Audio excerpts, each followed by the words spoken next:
Estamos en línea con José Luis Espert, diputado nacional, referente del gobierno. José Luis, buen día, ¿cómo está usted? Hola, muy buen día, Marcelo. Gran saludo para todo el equipo, la producción y los oyentes. Bueno, muchas gracias. Finalmente se aprobó la ley, ¿no? Después de 6 meses, 180 días. ¿Y ahora qué va a hacer el gobierno? Bueno, a ver, una breve reflexión antes de responder a la pregunta. La verdad que estamos contentos en el gobierno, muy serenos de todas maneras, porque son dos leyes que apuntan bien a que la política le sirva a la gente. Digo esto porque la ley base tiene una pequeña reforma laboral adentro, donde se termina con la industria del juicio para las pymes por las multas, por la mala registración de sus trabajadores en el pasado, crea un fondo de cese para empresas de alta rotación, extiende el periodo de prueba de 3 a 8 meses, tiene el RIGI, también el paquete llamado Ley Base, que es un régimen de incentivo a las grandes inversiones. Hay muchos miles de millones de dólares esperando este RIGI, particularmente en hidrocarburos, infraestructura, minería. Y luego el paquete fiscal me parece muy potente porque tiene una moratoria impositiva y previsional, tiene un blanqueo de capitales, algo que se ha dicho poco, pero al haber reflotado nosotros en diputados el proyecto de bienes personales, terminamos con el impuesto a los bienes personales para la clase media, como consecuencia de la fuerte suba que se hace en nuestro proyecto del mínimo no imponible para bienes personales. Acá la clase media desaparece para pagar el impuesto a los bienes personales. Hasta la reforma de antes de ayer, usted tenía $27.000 en blanco y pasaba a pagar bienes personales. Acá se vuelve al espíritu de hace 30 años de un bienes personales que tiene el mínimo no imponible de $100.000. Pero no sea grande, José Luis, porque reimplantan el impuesto a la ganancia, ¿no? A la clase media. Bueno, el impuesto a la ganancia, primero, no es que se reimplanta. Ya teníamos un impuesto a las ganancias, el llamado impuesto cedular, que era un muy mal impuesto a las ganancias, que ya existía, insisto, antes, donde la progresividad era abruptísima, era de shock. Uno pasaba de no pagar impuesto a las ganancias a pagar 27% de golpe por pasarse de categoría. Acá tenemos un impuesto a las ganancias muchísimo mejor, progresivo, como corresponde que sea el impuesto a la ganancia, pero de manera muy gradual. Uno hoy, hasta que llega a pagar 27%, no es que lo paga con 2,50 pesos de ganancia como antes, sino que lo paga ya cuando gana varios millones de pesos por mes. Así que tenemos un mucho mejor impuesto a la ganancia que el que teníamos antes. Es cierto que se comienzan a pagar alícuotas desde ingresos más bajos, pero alícuotas del 5%. Así que hemos mejorado mucho hasta eso. Y además otra cosa, que tampoco se dice demasiado y es importante enfatizarlo.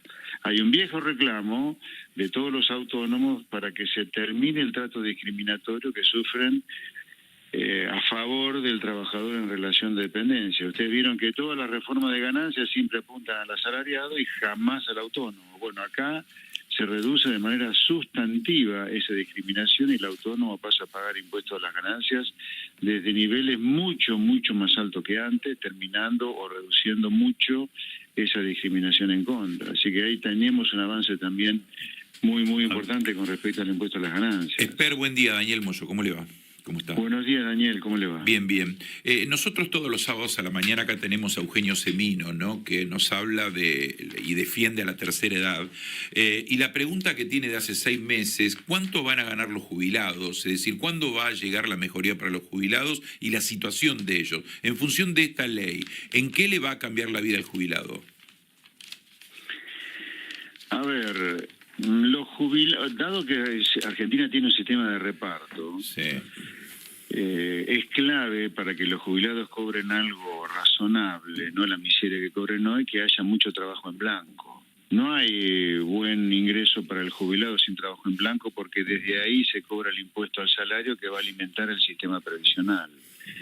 Y como la ley base tiene una reforma laboral que para la pyme es muy importante, yo le diría, ahí tenemos un primer paso a favor de la creación de trabajo en blanco que permite pagar los saberes jubilatorios. En segundo lugar, dado que es una ley que promueve el RIC y promueve un blanqueo de capitales, un mejor impuesto a las ganancias, una reducción sustantiva de bienes personales para la clase media, bueno, tenemos más chances que antes que el piso que tocó la recesión ya se convierte, en abril-mayo, se convierta en una recuperación económica hacia adelante. Y no hay manera de ganarle la lucha contra la pobreza, la miseria, la marginalidad, los malos salarios reales, las malas jubilaciones, si no hay crecimiento económico. Y además, digamos una cosa que es el paraguas de toda la discusión previsional. El sistema previsional está completamente quebrado. Y fue quebrado por el kirchnerismo porque jubiló a 4 millones de personas sin todos los aportes, y la cantidad de asalariados no ha cambiado a lo largo de los últimos 15 años. Por lo tanto, el sistema está quebrado. Va a pagar jubilaciones miserables, lamentablemente, hasta que no salgamos de la quiebra. Y parte de salir de esa quiebra es que la economía crezca y haya cada vez más trabajo en blanco. Por lo tanto, miren, los sindicalistas que tanto se llenan la boca con la justicia social, les pido que empujen una reforma laboral para que los jubilados cobren algo que no sea la miseria que cobren hoy, porque no hay manera que los jubilados cobren algo razonable sin que haya trabajo en blanco. Y no va a haber trabajo en blanco con estas leyes laborales de la época de las cavernas que los sindicalistas no quieren cambiar. A su entender, una reforma que tiene que incluir mayor edad de trabajo, o sea, que la edad de jubilación se postergue. No, la reforma, eso es la reforma previsional, yo hablo de la reforma laboral.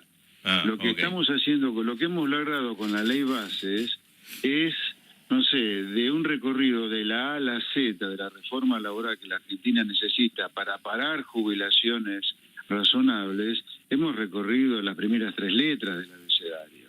En la C estamos. Muchísimo más todavía, muchísimo más en materia laboral. Ahora, por ejemplo, sí. No, está claro. Perdón que lo interrumpa, José Luis. Ahora, mi nombre es Sergio Rubín. ¿Cómo le va? Ahora, uno tenía la sensación, los que no sabemos de economía, que después finalmente de esta aprobación, los mercados iban a ir pum para arriba. Ayer tuvieron que salir el ministro de Economía y el presidente del Banco Central a algunas medidas. Es como que, digamos, la cuestión económica es muy endeble. Esta es la sensación que uno tiene. Los mercados no están acompañando. ¿Qué es lo que está faltando, José Luis? No, yo creo que los mercados están acompañando y fundamentalmente la sociedad está acompañando. La sociedad está acompañando a pesar del momento durísimo que la sociedad está viviendo por los costos que tuvimos y tiene que pagar por haber evitado un desastre macroeconómico que nos dejó plantado el kirchnerismo. El haber evitado ese desastre no ha sido indemne para la gente, lamentablemente. Hemos tenido una caída de la actividad económica fenomenal entre el cuarto trimestre del año pasado y el primer trimestre de este. Así que primero, la gente acompaña, los mercados están acompañando, el dólar después de todo ha subido solamente 10% desde que asume el presidente Milei, el riesgo país ha caído, ha subido un poquito en los últimos días, sí, pero yo veo, por ejemplo, que, una noticia muy importante, y la conferencia de prensa de ayer no tiene que ver con salir a lo bombero, el ministro de Economía, el presidente del Banco Central, a salvar alguna papa. Todo lo contrario. La conferencia de prensa de ayer, y es muy importante que se entienda, es para que se entienda lo que a partir de la semana que viene va a empezar a pasar, que es llevar a la práctica lo que ayer el ministro de Economía y el presidente del Banco Central anunciaron, que es a partir de ayer Argentina vuelve a tener un Banco Central independiente completamente autónomo porque se terminó la emisión monetaria, con fines fiscales y con fines para pagar la deuda del Banco Central. Esto es muy importante, porque a partir de ayer el Banco Central, al recuperar su independencia, se va a poder dedicar a lo único que se tiene que dedicar, que es a defender el valor de la moneda, a mantener la inflación lo más baja posible, como ocurre en todos los países del mundo. Miren, la ley bases, el paquete fiscal, los anuncios de ayer del presidente del Banco Central y del ministro de Economía son simplemente, pero nada más y nada menos, porque somos un país recontrachiflado por lo que veníamos haciendo hasta hace poco, de recorrer la normalidad. En los países normales el Banco Central es completamente independiente y se dedica solo a luchar contra la inflación. Bueno, desde ayer tenemos un Banco Central independiente. Ahora, eso me parece una cosa muy importante, que el Tesoro se haga cargo de pagar la deuda pública que ha tenido que colocar en el pasado para financiar el desquicio fiscal. Bueno, pero es un pase de manos, ¿no? No es una solución al problema de la deuda. No estoy diciendo que sea un problema de la deuda. Sí una solución al problema de no tener un Banco Central independiente para tener un Banco Central que efectivamente puede luchar contra la inflación. El tema de la deuda y del déficit es un tema que ahora hay que prestarle más atención que antes, porque como la deuda del Banco Central ha pasado a estar en cabeza del Tesoro, es el Tesoro el que va a tener que tener el superávit primario para pagar los mayores intereses, que ahora significa tener toda esa deuda del Banco Central en cabeza del Tesoro. Pero como hay un presidente completamente comprometido, el presidente Javier Milei, con el déficit cero, bueno, tenemos la tranquilidad que por más que le pasemos deuda del Banco Central al Tesoro, se va a bajar el gasto público lo necesario, si es necesario, para que siga el déficit fiscal. Y al Banco Central lo dejamos bien aislado para que combata la inflación. Bien. Ahora, José Luis, le quería decir, porque ayer... O sea, el ministro por cuarta vez en 15 días dijo no se va a devaluar. Anunció que va a aumentar la tasa de interés. Desmintió que esté atrasado el dólar. Y lo del cepo. Y anunció que el cepo goza de buena salud. O sea, que él mismo hasta hizo una humorada, no estoy enamorado, porque vio que le acusan de que está enamorado del cepo, ¿no? Bueno, a ver, vamos una por una sus afirmaciones, Marcelo, sobre la tasa de interés real.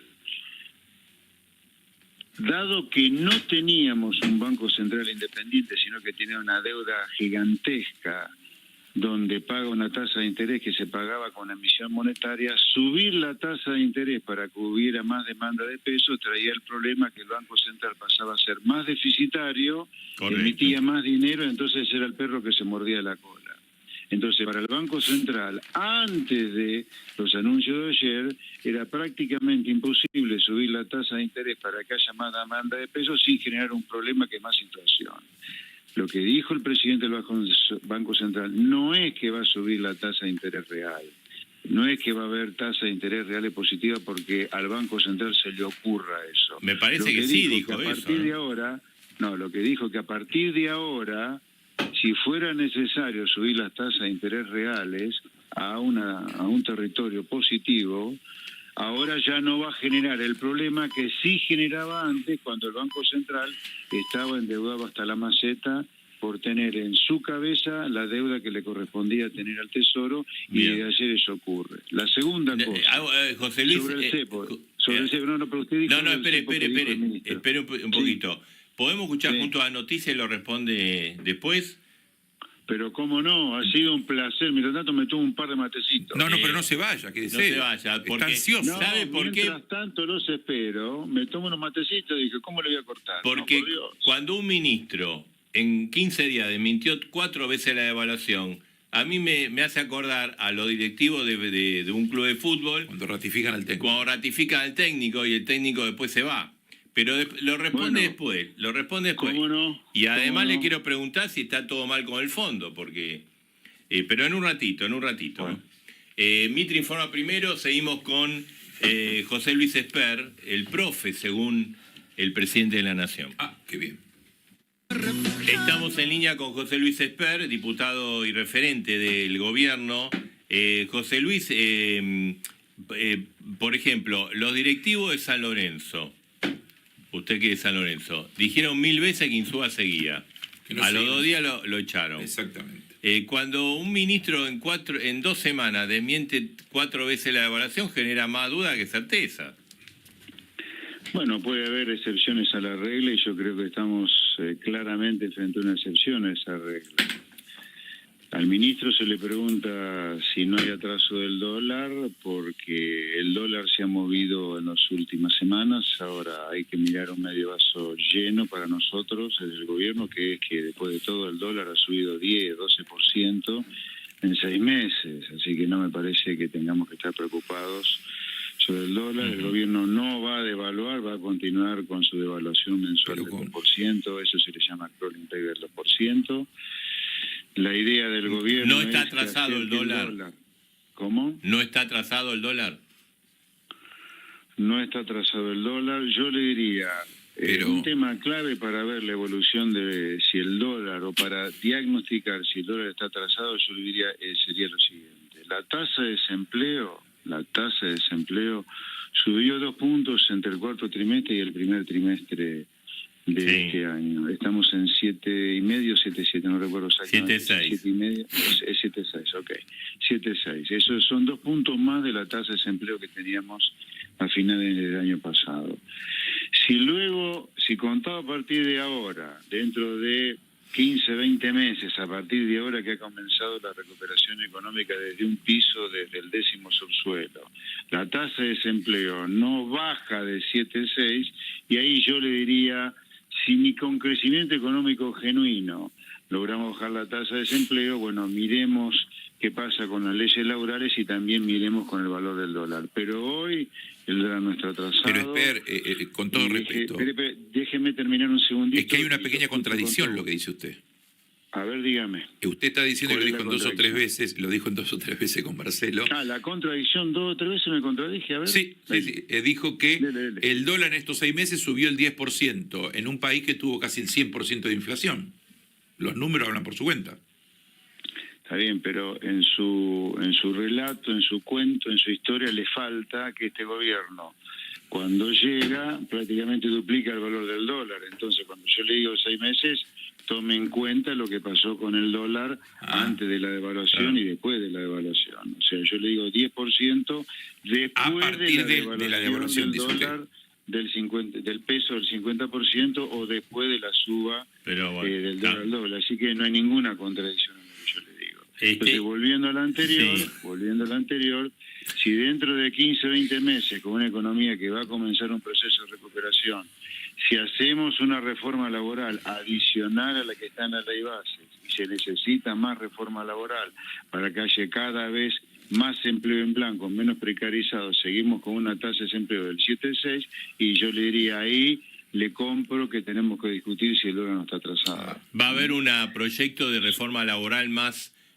fuerte?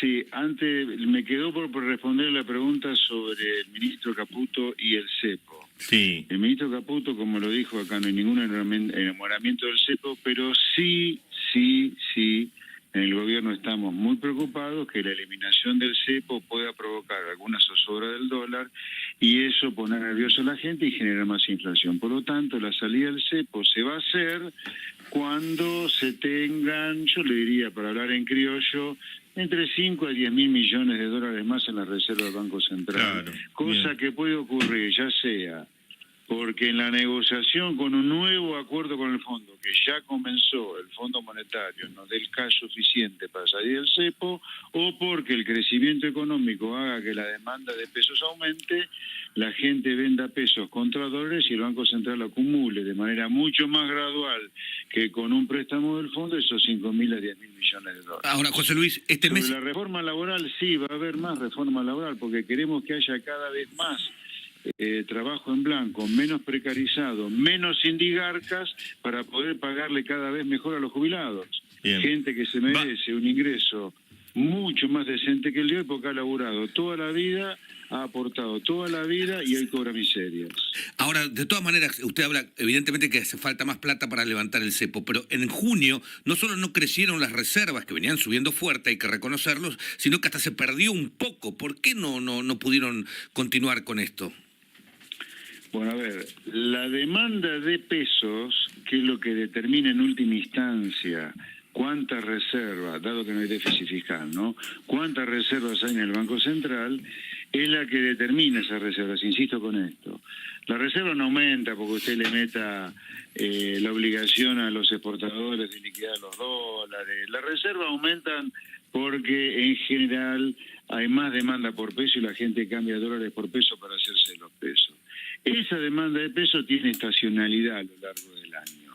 Esa estacionalidad es muy marcada para arriba en el segundo trimestre, que terminó en junio, abril, mayo, junio. ¿Por qué? Porque está la cosecha gruesa. No es que la cosecha gruesa haga que las reservas suban, sino que es como hay más actividad económica por la actividad agropecuaria, porque se levanta la gruesa, eso genera más demanda de pesos. En junio, el último mes del segundo trimestre, donde sí subieron las reservas, no aumentaron tanto porque se importó más gas del que se importaba habitualmente, que se pagó en junio, porque en mayo se importó muchísimo Bien. más gas, porque fue de los mayos más fríos de la historia argentina. A ver, No Gerardo, hay ningún problema con la reserva del Banco Central. tenías una pregunta del campo. Sí, sí, sobre todo, ¿va a terminar la excepción a inmuebles rurales en bienes personales? ¿Está dentro de ¿Cómo, las perdón? facultades que le otorga la nueva ley? Sí, claro, sí, claro, sí, claro. Bien. José Luis, ¿va a ser candidato el año próximo Diputado. a diputado? No lo sé, eso... Milei eso va a parece depender que de lo decida. sugirió. ¿Cómo? Perdón. Milei lo está sugiriendo. Bueno, nosotros con el presidente Milei tenemos un proyecto político de poder para transformar la Argentina y tenemos que conversar bastante sobre cómo va a venir la elección del año que viene, pero no es el momento para hablar de política electoral, sino hablar de las cosas que este gobierno está haciendo para que, a ver, es importante esto, decirlo aunque suene repetitivo, pero lo único que queremos hacer en el gobierno del presidente Milei, y de ahí lo disruptivo que es todo esto en un país completamente chiflado como el nuestro, es hacer lo que hacen los países donde la gente vive bien.